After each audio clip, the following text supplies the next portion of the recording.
我们一起来攻读。我姐妹们读单数节，弟兄们双数节，好吗？好。那姐妹们，我们一起攻读今天的圣经诗篇诗篇61篇1到8节。1节说：神啊，求你听我的呼求，侧耳听我的祷告。我心里发昏的时候，我要从地极求告你，求你领我到那比我更高的磐石。姐妹们，因为你做过我的避难所，做过我坚固坛，脱离仇敌。我要永远住在你的帐幕里，我要活到在你翅膀下的隐秘处。神啊，你原是听了我所许的愿，你将产业赐给敬畏你名的人。你要将天王的寿数，他的罪必定到世世。他必永远坐在神面前。愿你预备慈爱和诚实保佑他。这样我要歌颂你的名，直到永远。好，天天还我所许的愿。讲到今天1节牧师讲到的题目是黑暗中的祈祷，请牧师。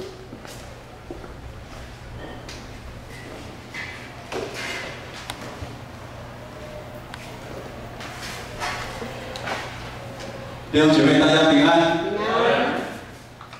上个礼拜，整个圣诞节期，谢谢各团契，谢谢乐团这些社青妇女团契还有青少去蓝领团但为了准备整个圣诞节期，其实操作了非常多的一个压力，大家可能都有点累。可是，在过程当中，我们也可以得到很多我们的亲朋好友很大的一些回应。大家很惊讶，在教会的一个圣诞的舞会的表演里面，从小到老都有，他们非常的感动所以有时候明年预计明年要再来所以我们压力也很大明年要再呈现什么2020其实对全世界来讲都是一个非常震撼的一年。感谢神对建成教会的保守，我们看到其实苦难一直都在，也在我们很多的弟兄姐妹老老少少身上在呈现出来。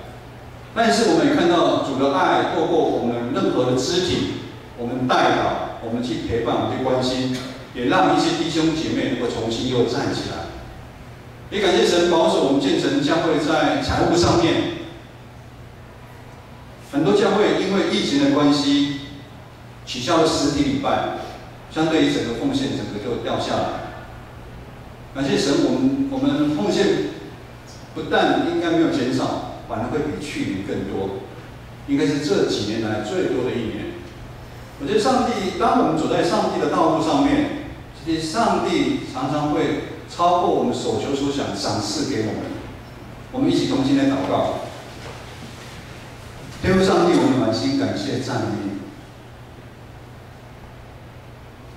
你，愿你安慰的灵临到我们当中，有心灵忧伤、病痛的弟兄姐妹，你亲自赐下安慰、医治、保守看顾，也让我们能够打开我们的心门，聆听你从天上来的话语，愿你的话语打开我们内心最深处的那道门，也让我们能够成为你爱的儿女，让我们能够在这世上做光做盐。祷告祈求奉靠耶稣基督的名求，阿门。弟兄姐妹，准备好迎接2021了没有？准备好了，请举手。准备好了，请举手。这一队一定是准备好了吴国燕、心如他们1月要结婚，来，大家掌声鼓励世上人要开心刚刚刮花的时候我看大家有点快，那个锅已经快烧起来了所以牧师帮我们烧一下烧一下，很开心，很开心他们2位当是牧师证婚讲道第1场，谢谢你们给我机会我希望我尽量减少讲告别式我告别式讲很多之前大概1个月平均讲1场，讲那个婚礼就不一样，准备好了没有？2020的武汉肺炎真的是震惊了全球，那个是一种从来没有人经历过的一种震撼。第1次世界大战，第2次世界大战，是一个让人们完全无能为力，不知道怎么办。因为武汉肺炎限制了国与国之间的来往，人与人之间的距离其实也变得有点远。好了，我们来讲，至少有个口罩的距离嘛，有一个口罩的距离。许多人遭遇了很大的一个变化。感谢主，台湾也不能太开心。我们看到全世界死亡人这么多，其实我们心里是很难过的，很难过的。这是一个让我们非常不平安的一个年啊。那就如我们之前经历的2019一样，不管我们愿不愿意，2020最后一个主日终于来到，大家有没有喘一口气的感觉啊？应该有吧，尤其这2位新人应该有喘一口气了。他们可能应该更早就想结婚了。我记得在 SARS 发生的时候，我有个客户大老板，他儿子结婚了，我送完红包，人就马上跑掉，他有点生气，但是这门牧师说：“你红包送完，应该赶快回来。”那个时候还没有戴口罩，那时候还不流行口罩，我记得 SARS 那时候不流行口罩。那时候大家已经很害怕，很害怕。可能有，也可能没有，松一口气。因为疫情还没有完全要停止的迹象，有一些人还在苦难当中，有一些产业因为疫情的关系，其实它非常的惨。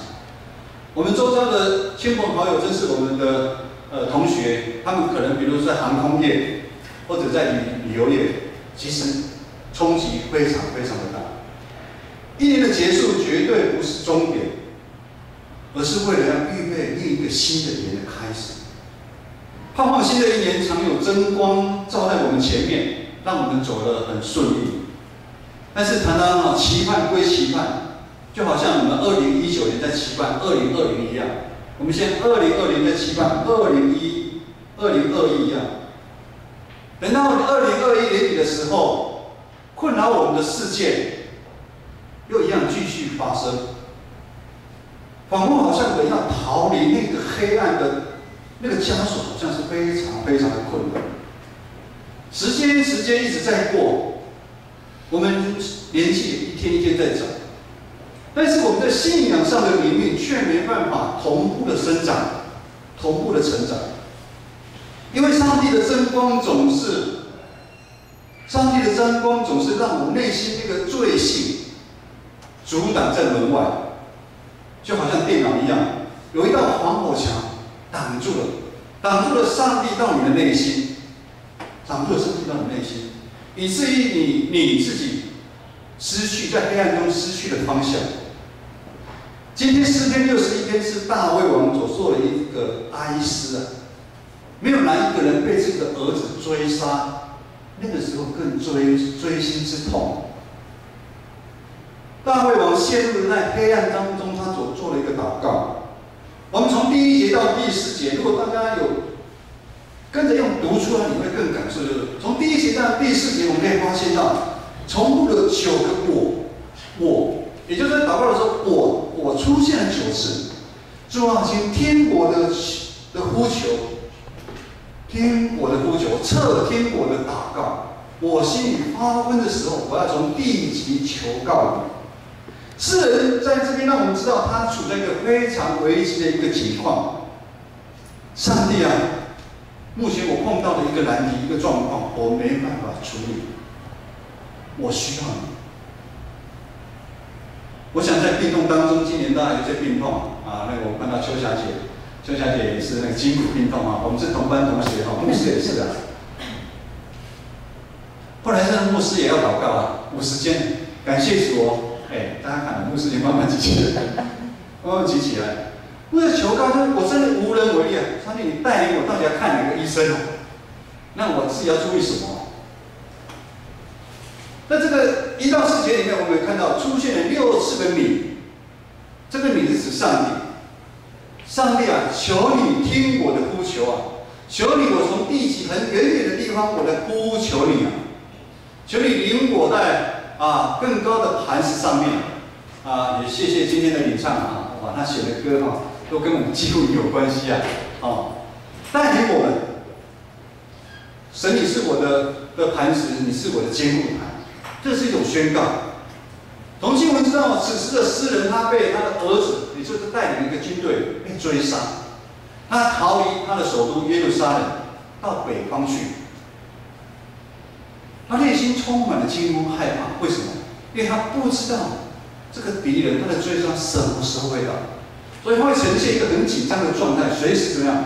我想这边有当过有当过军人的知道哈，在早期，尤其在前线当兵，你站2个小时，你是不是很战战兢兢？你不晓得敌人随时什么时候会过来，这种感受，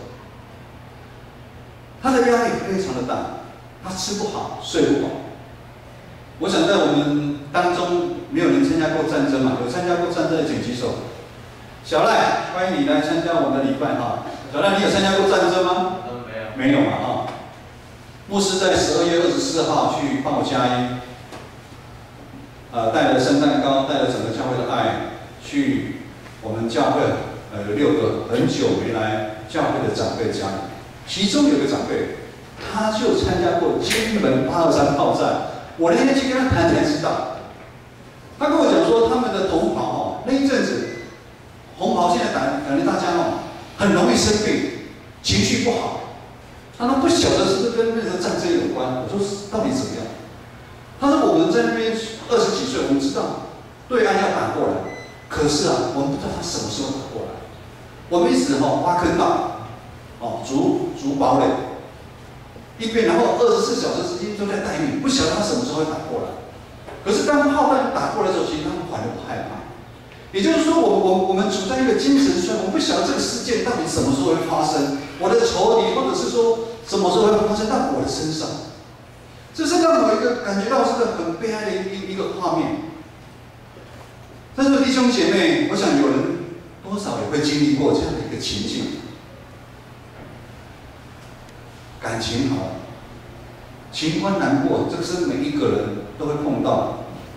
牧师也是一样，你可能在工作上面为了五斗米折腰，忍受老板的无理的谩骂，家庭当中长期的不和睦，甚至言语肢体的暴力。甚至手足的相残。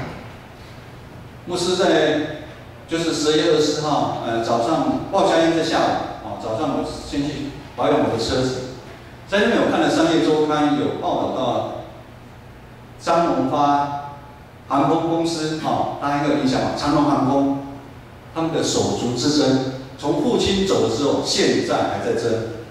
父亲走的时候是大房的孩子联手起来。斗倒二房的，把他斗走。所以二房后来现在成立了新宇航空，大家知道吗？然后大房的3个孩子，现在老2跟老3联手起来，跟老大斗起来。手足的相残一直在上演，一直让我们的生命当中陷入在黑暗当中。有时候我们不明白，为什么生命当中会有苦难。为什么我们的生命常常有时就乱七八糟？为什么生命不能就是只有光明面？那不是要多好？就像今天的天气，好不好？就是有阳光，这2天有阳光，那多好！的确有一些苦难，如同约伯所遭遇的，是上帝所允许的，但也有一些苦难是奥秘，不是我们可以理解，但是我们相信，那都有上帝美好的旨意在当中。在1年的最后一个主日，也就是在没几天，我们要一起迎接2021。牧师盼望我们从大卫今天这一段61篇的经文里面，我们重新来省察我们对信仰的总体检，我们给自己这样一个机会，我们先准备好来迎接2021。我们不要让我们的罪性阻碍我们，用狭隘的眼光去看待在这世界上或者在你生命当中所发生的点点滴滴。罪性，它并不是虚无不存在，它是一种真实存在的一个状态。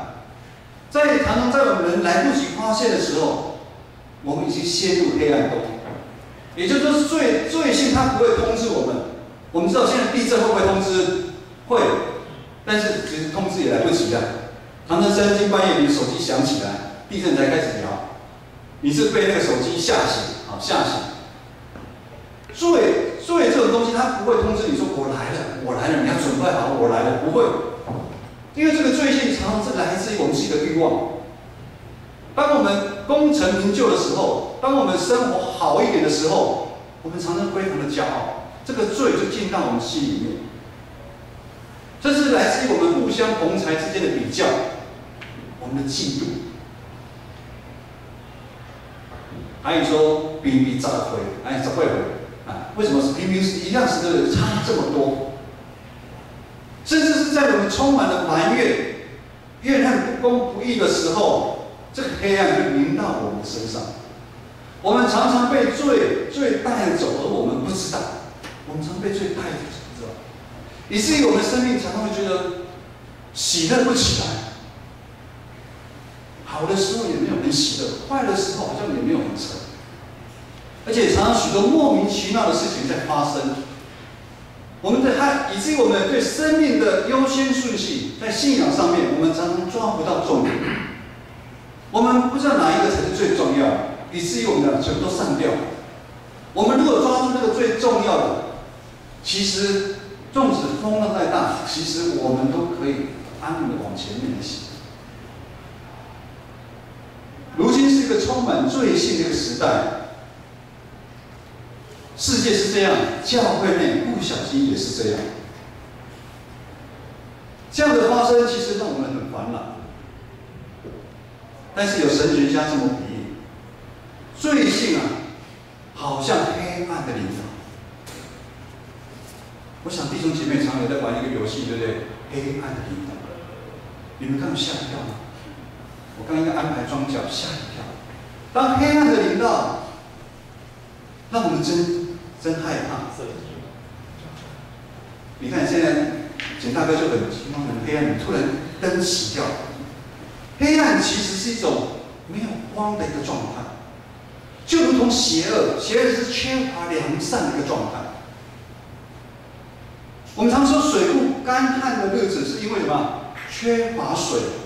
当雨水降到水库的时候，干旱就什么？就自然消失了，这是一个很深的一个神学，牧师尽量用让你们懂的。我想到把灯关掉，黑暗一样，黑暗不能阻挡光。当光一到，来光到，当光到的时候，黑暗就必然怎么样？消失了。当光到，黑暗必然消失。当光到我们心里面，我们的罪性才能显露出来，我们的黑暗才能不见了。光带来的盼望，有光我们就不害怕，有光，我们不会陷在一个黑暗里面做一些偷鸡摸狗、一些没有人知道的事情。上帝就是这个光，弟兄姐妹，只有与上帝相遇，有紧密的关系的时候，只有当我们被真光照到的时候，人才有办法知道他的罪。鱼在水缸里面，他知道他身上有水吗？他没办法知道，他是鱼啊。当我们没有办法被上帝的真光照到的时候，我们不知道其实我们有多少的罪性在我们心里面，我们没办法看清楚我们自己生命现在目前所处的是什么样一个情况。祷告是上帝给我们很大的一个礼物。透过祷告帮助我们跟上帝相遇，透过祷告让我们经历到真光对我们的照耀。但是只有真实的祷告，才能经历上帝。牧师再说一次，只有真实的祷告。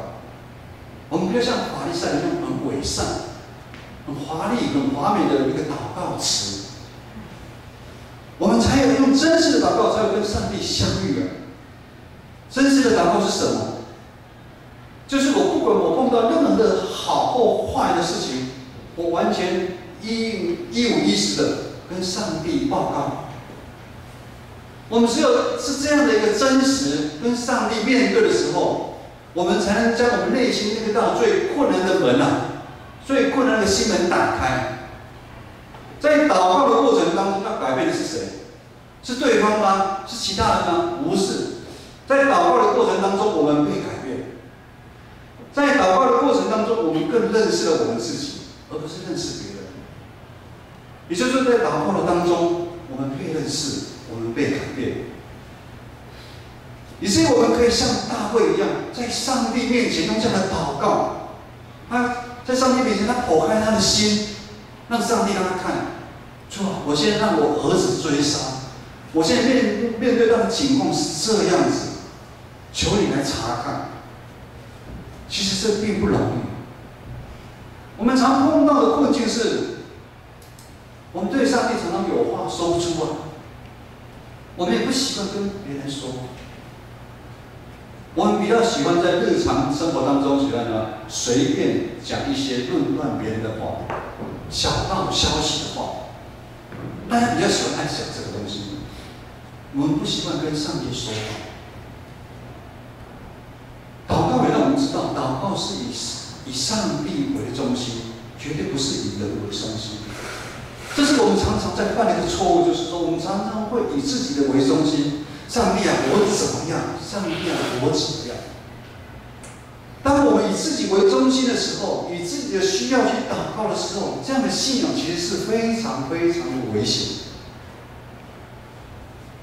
就好像大卫，他被自己的儿子追杀。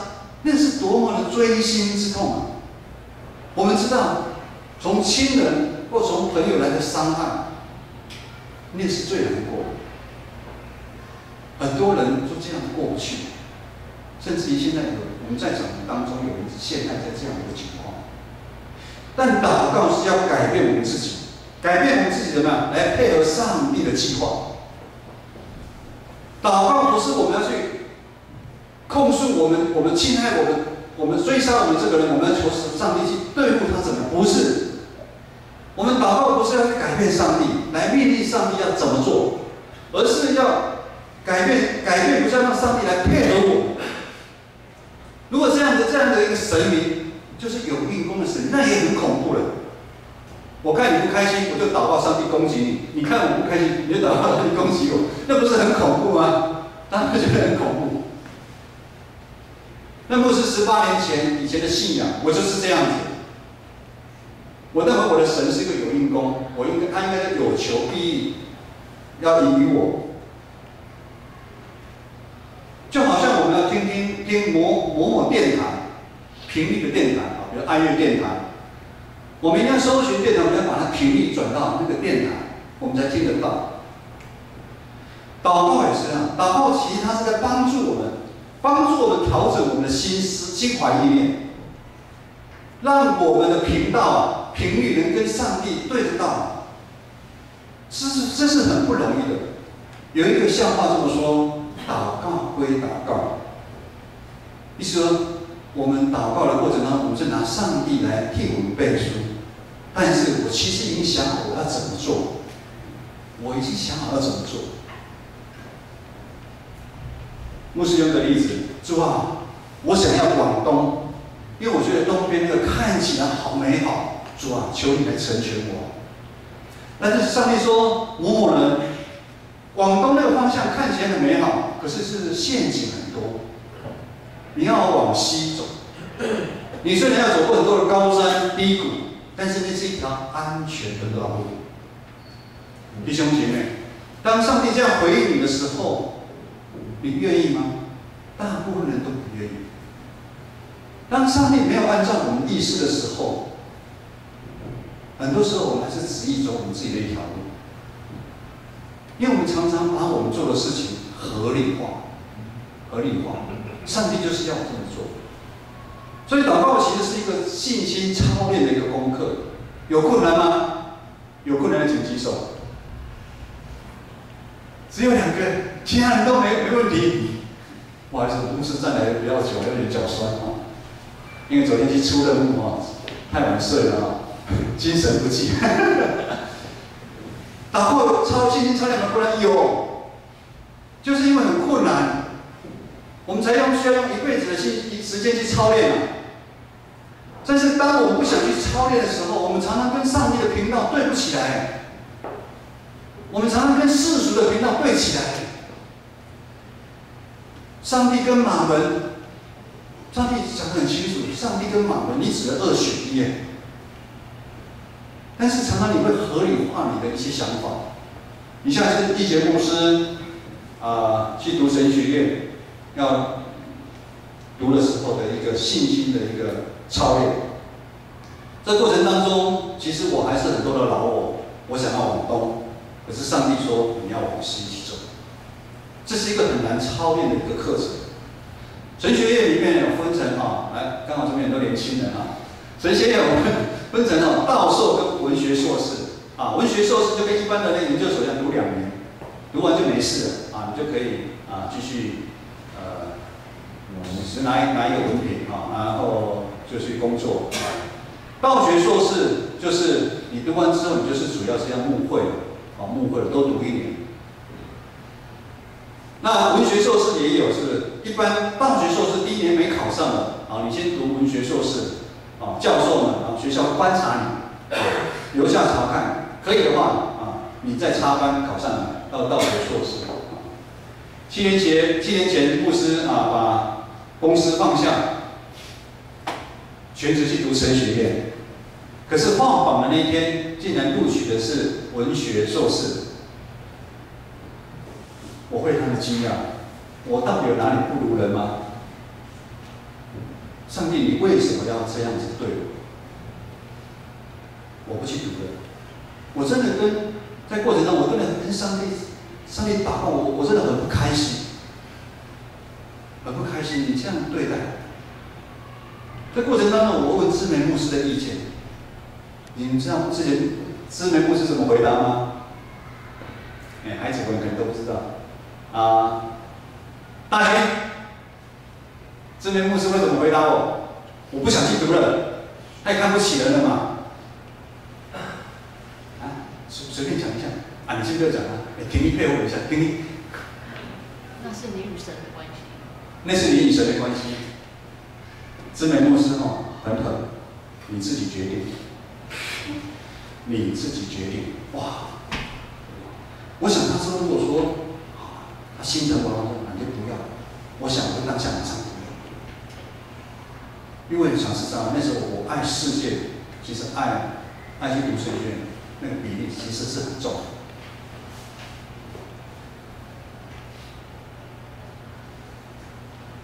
这个人是谁？就是我。我一直在看重的是我。我在这个过程当中的我，竟然是这么的骄傲。可是又好像软弱的像小孩子乱发脾气，我对上帝乱发脾气。当上帝的计划不是按照我们所认为的走的时候，我们是不是会像牧师这样子，这样的反应，很大的一个反应？我不玩了。我们总是要在走到我们的安全路上面。上帝，我希望我是要考上这个学校，你既然让我录取这个学校，我不读了，或者我怎么样？我们一直很想掌控。感谢上帝的怜悯，上帝他用他爱的真光刺入到我内心最深处。上帝将我最紧闭的那道门重新打开。这个过程当中，我的心如被火点着一样，非常非常的痛苦。圣灵在这个过程当中，让我看到我许许多多的骄傲，也看到我很多很多的软弱，也看到一直以来，就如刚在领进上，我一直依靠着我自己的能力在过日子。其实我活得非常非常的辛苦。上帝也将我的黑暗面一个一个掀开起来，让我来看。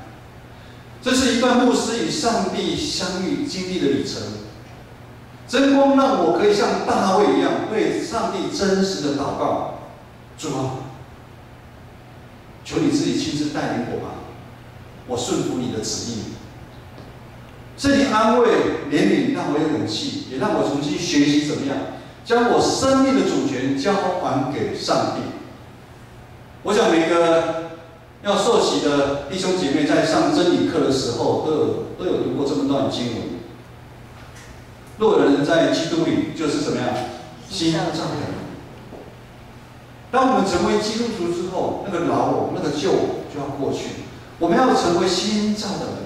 所谓的新造人，就是我们要将我们的主权完完全全交给上帝。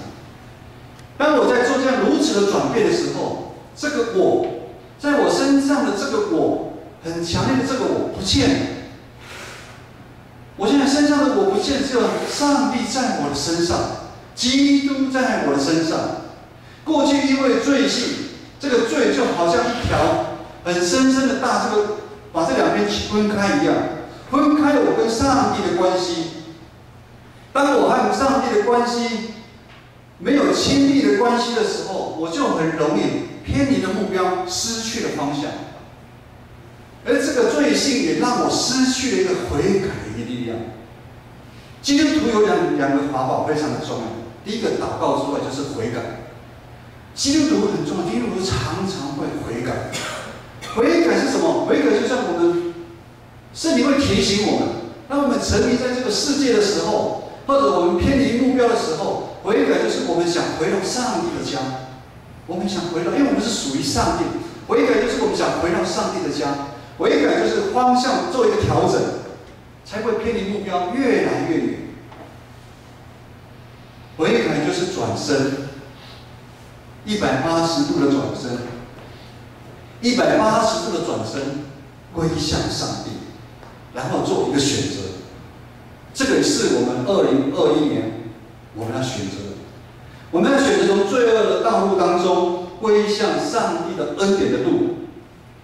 从自我中心的路改成以上帝为中心旨意的道路，这两条路我们要去做一个选择。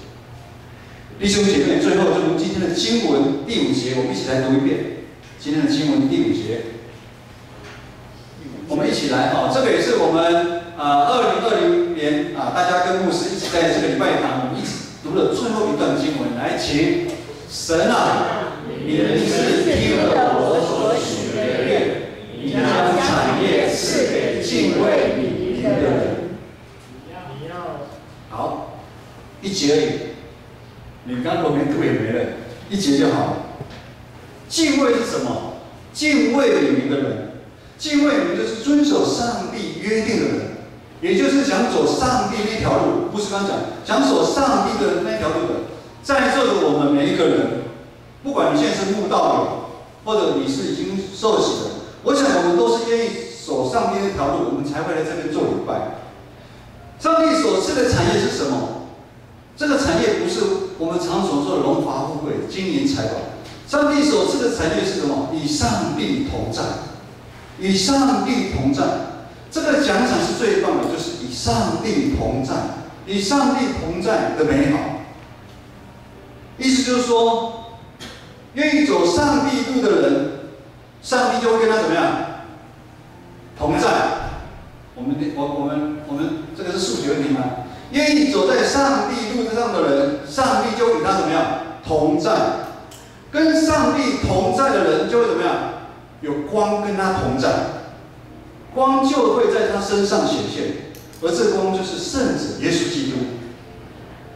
当一个信仰群体愿意学习耶稣背十字架牺牲的一个精神，行公义、好怜悯，这样的一个信仰群体就会渐渐成为一个向往光的一个信仰群体。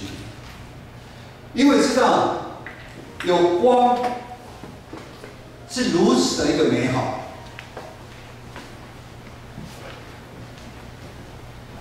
2020是一个黑暗的一年，这个会在历史上面留下一个记录。牧师不晓得现在你生命当中的黑暗是什么，但是牧师要让你知道，有光的地方就有美好，有光的地方就有美善，有光的地方会让人充满盼望，充满了信心，甚至充满了温暖。就像一个家里面，我们说家里面的气氛很好，工作场所的气氛很好。这个气氛是指什么？光啊，爱。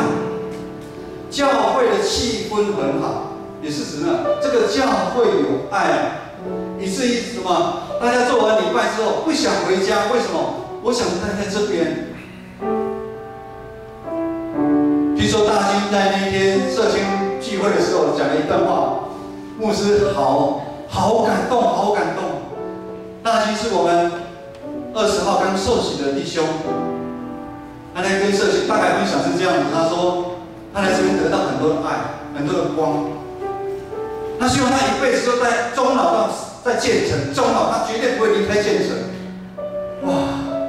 当被光照的时候，我们人会充满了盼望，充满了信心，会知道过去那段黑暗，一比较就知道。就像刚刚我请佑豪把暗关掉的时候，我们会知道光跟暗是不一样的。2021年我们的生命当中会不会有黑暗临到？会有。但是因为有真光在我们身上，我们不惧怕黑暗的领导，因为黑跟暗的一个交战，胜负早就已经定了。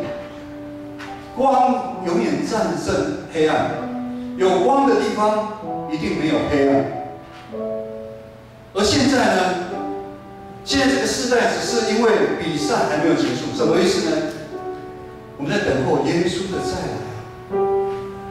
耶稣不愿意世上任何一个人沉沦，他希望世上任何一个人都有机会来认识他。就像2020年12月20号大军认识的主耶稣基督一样。弟兄姐妹，我们期盼2021年是一个好的年，那是每一个人的盼望，牧师也非常盼望。我们期盼很多的事情能够改变，但就像我们没办法期盼今天是一个天气好的天气，就我们刚刚没办法期盼刚刚第一堂结束的时候，本来天气非常好，刚下雨，甚至我们不能期盼明天会怎么样，我们也没办法期盼，我们没办法知道地震什么时候会来，我们甚至也没办法知道这个武汉这个病毒到底几年会结束。但是我们可以预备的是什么呢？我们可以准备，我们可以在2020这个最后准备的是什么？我们可以将我们跟上帝中间那道防火墙拿掉，弟兄姐妹，将那道拿掉。其实牧师的防火墙还一直在拿，一直在拿，这是一辈子的功课。除非你见主面。我们每一个人都有防火墙，我们每个人那道跟主隔我们跟上帝的那道防火墙，我们一定要不断的拿掉。我们要预备好，我们成为让上帝来使用的那个人，也让我们能够成为基督，成为基督那个门徒的一个样式，以至于我们可以成为一个有光的那个人。我们最后再用这首诗歌，上帝呼召我们，我们请敬拜团来带领我们唱这首诗歌。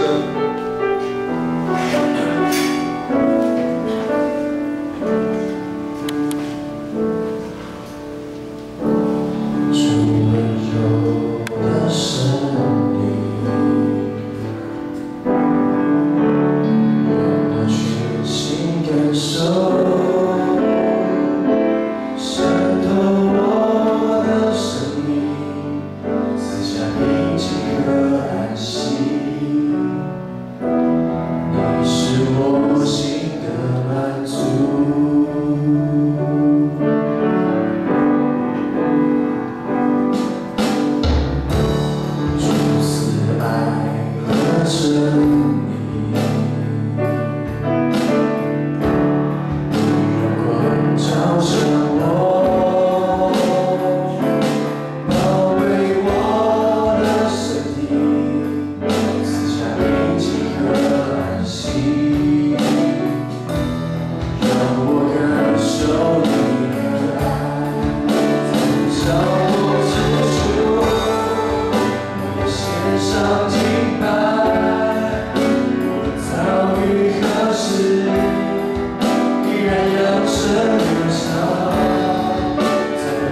各位弟兄姐妹，各位弟兄姐妹，牧师不晓得你现在目前遭受什么样的一个情况，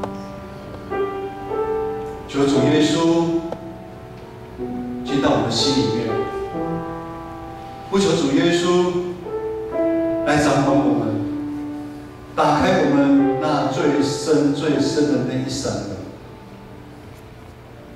求主耶稣来到我们心里面，医治我们那个最深最深我们的仇恨。